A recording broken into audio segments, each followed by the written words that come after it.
আসসালামু আলাইকুম viewers, MBN motion YouTube চ্যানেলে আপনাকে স্বাগত। হযরত বিলাল রাদিয়াল্লাহু আনহু জন্ম নেন সৌদি আরবের পবিত্র মক্কা নগরীতে। জাতিতে তিনি একজন আফ্রো আরব। পিতার নাম রাবাহ আর মায়ের নাম হামামা। তার পিতা একজন কৃতদাস হলেও মা হামামা ছিলেন শাহজাদি। শাহজাদি কেমন করে গোলামের স্ত্রী হলো সেটা জানতে হলে আমাদের আরেকটু পিছনে ফিরে যেতে হবে। মধুর আজানের ধ্বনিতে সমগ্র ধর্মপ্রাণ মুসলিমদের হৃদয় আকুল হয়। যে মানুষটি সর্বপ্রথম এই পবিত্র আজান কণ্ঠে ধারণ করেছিলেন তার নাম হযরত বেলাল রাদিয়াল্লাহু আনহু, ইসলামের প্রথম মুয়াজ্জিন। আজ আমরা তার জীবন কাহিনী জানব ইসলামের জন্য আমৃত্যু লড়াই করে যাওয়া এক সাহসী যোদ্ধার কথা। শেষ নবী হযরত মুহাম্মদ সাল্লাল্লাহু আলাইহি ওয়াসাল্লাম জন্মগ্রহণ করেছিলেন 570 খ্রিস্টাব্দে। সেই বছরই আবিসিনিয়ার বাদশাহ আব্রাহা তার বিরাট হস্তি বাহিনী নিয়ে পবিত্র মক্কা নগরী আক্রমণ করে। হস্তি বাহিনীর ভয়ে আরবরা ভয়ে আতঙ্কিত হলেও আল্লাহর ঘর রক্ষা করার ব্যবস্থা করলেন আল্লাহ তাআলা নিজেই। হস্ত বাহিনী সহ আব্রাহা পরাস্ত হলো। এই ঘটনার কথা মুসলমানদের পবিত্র ধর্মগ্রন্থ কোরআন শরীফ সূরা ফিলে উল্লেখ করা আছে। যুদ্ধে পরাজিত হয়ে আব্রাহার সমস্ত বাহিনী পালিয়ে গেল। যারা পালাতে পারল না তারা আরবদের হাতে বন্দী হলো। এই বন্দীদেরও একজন ছিলেন বিলাল রাদিয়াল্লাহু আনহুর মা হামামা। হামামা ছিলেন স্বয়ং বাদশাহ আব্রাহার ভাতিজি, কিন্তু ভাগ্যের ফেরে হলেন দাসী। সম্ভ্রান্ত কুরাইশ বংশের এক ব্যক্তি খলফের ঘরে তার স্থান হলো বাদী হিসেবে। সেখানে আবিসিনিয়ার আরেক দাস রাবাহ কাজ করত। তাদের বিয়ে হয় এবং তাদের ঘরে জন্ম নেন ইসলামের একনিষ্ঠ কাণ্ডারি হযরত বেলাল রাদিয়াল্লাহু আনহু। হযরত বিলাল রাদিয়াল্লাহু আনহুর চেহারা মোবারকের যে বর্ণনা বিভিন্ন বই পুস্তকে লিপিবদ্ধ হয়েছে তা থেকে জানা যায় একজন আফ্রো আরব হিসেবে তার গায়ের রং ছিল কালো, দেহের গঠন ছিল লম্বা, মাথায় ঘন কালো চুলে তিনি লাল খিজাব ব্যবহার করতেন। বাবা মায়ের স্নেহের ছায়ায় শিশু বিলাল বড় হচ্ছিলেন। হঠাৎ করেই বিলাল রাদিয়াল্লাহু আনহুকে এতিম করে তার বাবা মা পাড়ি জমান না ফেরার দেশে। এর আগে বিলালকে রেখে যান মনিফ খলফের কাছে। একজন কৃতদাসের ছেলে হিসেবে তাকেও কৃতদাস হতে হলো। বিলাল সেভাবেই চলছিলেন। একদিন মারা গেলেন খলফ। মনিফ হলেন খলফের পুত্র উমাইয়া। উমাইয়া ছিলেন নির্মম। বিলালের উপর নেমে আসলো অকথ্য নির্যাতন। কিশোর বিলালের কাজে এতটুকু ভুল ত্রুটি পেলেই তার উপর অসহ্য নির্যাতন চালাতেন উমাইয়া। জুলুম আর অত্যাচারের মাত্রা বেড়ে গেলে বিলালের মনে হলো এর নাম মানুষের জীবন নয়। বাঁচতে হলে মানুষের মতন সম্মান নিয়ে বাঁচতে হবে। দুঃখের কথা, মাথা উঁচু করে বাঁচার স্বপ্নের কথা বলতেন বন্ধু আম্মার ইবনে ইয়াসির রাদিয়াল্লাহু আনহুর সাথে। আম্মার রাদিয়াল্লাহু আনহু তারই মতো একজন হতভাগ কৃতদাস। আম্মার রাদিয়াল্লাহু আনহু পরে নবী করিম সাল্লাল্লাহু আলাইহি ওয়াসাল্লাম প্রিয় সাহাবাদের একজন হয়ে ওঠেন এবং তার হাতেই স্থাপিত হয় ইসলামের প্রথম মসজিদের ভিত্তিপ্রস্তর। আম্মারের উপর তার মনিব অত্যাচার চালাতেন। তাকে মরুভূমির তপ্ত বালুতে শুয়ে শাস্তি দেওয়া হতো। জালিম মনিবের অত্যাচারে মৃত্যুবরণ করেছিলেন তার মা বাবা। আম্মারের কাছেই বিলাল রাদিয়াল্লাহু আনহু শুনলেন মহানবী হযরত মুহাম্মদ সাল্লাল্লাহু আলাইহি ওয়াসাল্লামের নাম। দুজনেই সিদ্ধান্ত নিলেন ইসলাম গ্রহণ করবেন। একসময় সেটা করেও ফেললেন। বিলাল রাদিয়াল্লাহু আনহু ইসলাম গ্রহণের পর খবর চাপা রইল না। মনিব উমাইয়া এবার হাজার গুণ ক্ষিপ্ত হলেন। বিলালের উপর চালানো অত্যাচারের মাত্রা চরমে পৌঁছালো। তাকে বলা হলো জন্তুর মতো 4 পায়ে চলাফেরা করার জন্য। আদেশ অমান্য করলেই শাস্তি। কখনো বা বিলালের গলায় দড়ি বেঁধে ছেলেদের হাতে তুলে দেন। ছেলেরা তাকে মক্কার রাস্তায় রাস্তায় টেনে হিঁচড়ে নিয়ে যান। অজ্ঞান হয়ে যান বিলাল।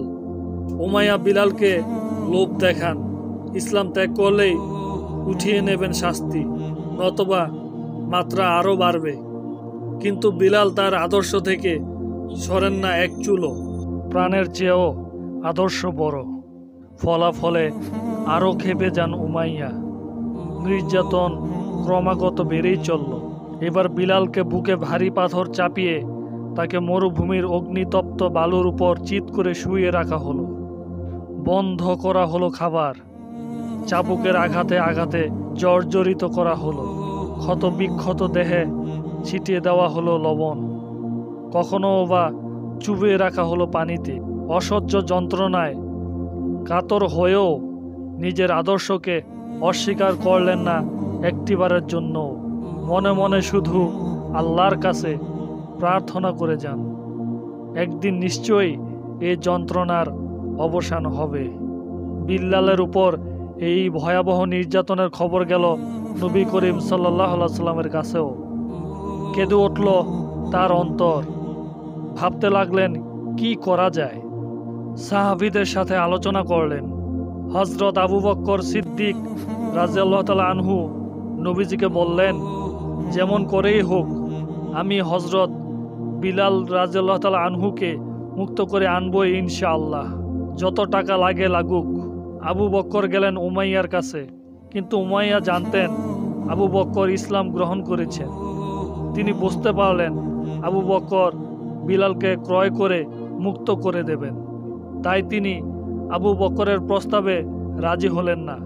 হতাশ মনে ফিরে এলেন আবু বকর।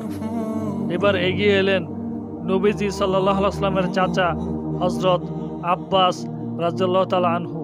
তিনি বললেন, আমি যেহেতু এখনো ইসলাম গ্রহণ করিনি, তাই উমাইয়া আমার কাছে বিলালকে বিক্রি করতেও পারে। তাই হলো। উমাইয়া রাজি হলো, তবে অর্থ নয়, তাকে গোলামের বদলে গোলাম দিতে হবে। তাই সে পেল। এই প্রথম মুক্তির স্বাদ পেলেন বিলাল রাদিয়াল্লাহু তাআলা আনহু। রাসূলুল্লাহ সাল্লাল্লাহু আলাইহি ওয়াসাল্লামের সাহচর্যে তার জীবন শুরু হলো নতুন করে। বিলাল রাদিয়াল্লাহু তাআলা আনহু যখন ইসলাম গ্রহণ করেন, তৎকালীন ইসলাম অনুসারীর সংখ্যা ছিল হাতে গোনা 10-12 জন। প্রায়ই আক্রমণ চালানো হতো তাদের উপর। তাই নবীজি আদেশ দিলেন আবু সিনিয়ায় হিজরতের। সবাই বিলালকে অনুরোধ করল তাদের সাথে যাওয়ার জন্য, কিন্তু প্রাণের নবীকে ছেড়ে বিলাল কোথাও গেলেন না। এর কিছুদিন পর নবীর আদেশে বাধ্য হয়ে মদিনায় হিজরত করলেন। কিছুদিন পরের কথা, নবীজি সাল্লাল্লাহু আলাইহি সাল্লাম মদিনা সফরে গেলেন। নামাজ পড়ার জন্য মসজিদ তৈরি হলো, কিন্তু সমস্যা দেখা দিল লোকজনকে একত্রিত করা নিয়ে। কি করা যায় তা নিয়ে ভাবতে লাগলেন সবাই। একদিন নবীজির আরেকজন প্রিয় সাহাবা আব্দুল্লাহ বিন জায়েদ রাদিয়াল্লাহু তাআলা আনহু স্বপ্নের মাধ্যমে আজানের কথাগুলো শুনলেন। নবীজি সাল্লাল্লাহু আলাইহি সাল্লামকে শোনাতেই তা তার পছন্দ হলো।